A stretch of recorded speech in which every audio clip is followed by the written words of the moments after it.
Meet Laura, Danny, and Catherine, 3 experts in their respective disciplines telling us everything they know about the importance of branding. Whether they're talking traditional public relations, digital marketing, or social media, these 3 70KFTers know that their work always overlaps to make sure every client's brand has a lasting impact. Check out this episode of From the Cockpit.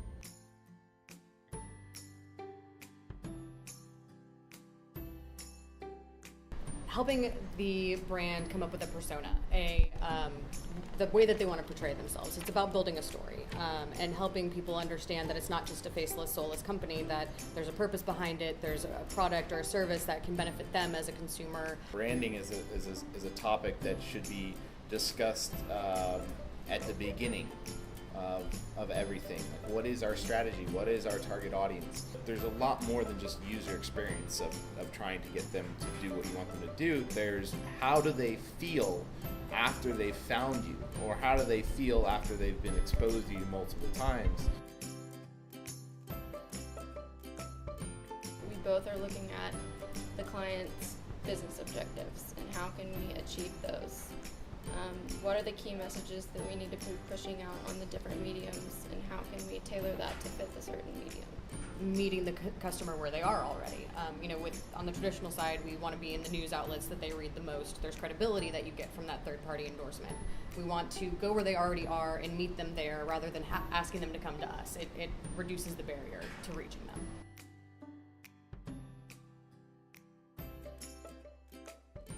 A lot of PR is public sentiment, and how people feel about the brand, how aware people are for the brand. And that's hard to say, if we get a cover of the Dallas Observer, for example, it's easy to say, well, we got the cover of this, so clearly this many people saw it, this many people are reading about it.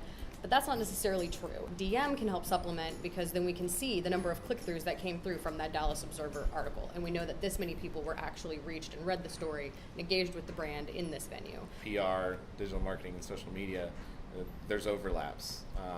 It's like a Venn diagram because there's a whole piece of PR that is SEO, and that's considered DM. So there's a whole piece of social media that is digital marketing, because all of the social platforms now have PPC campaigns. We can learn a lot in regards to how to effectively do social media, how to effectively message people. And then at the end of the day, digital marketing can come in and actually look at the data. In regards to what Laura said, we can see how did that post resonate with the audience? How many clicks did that post get?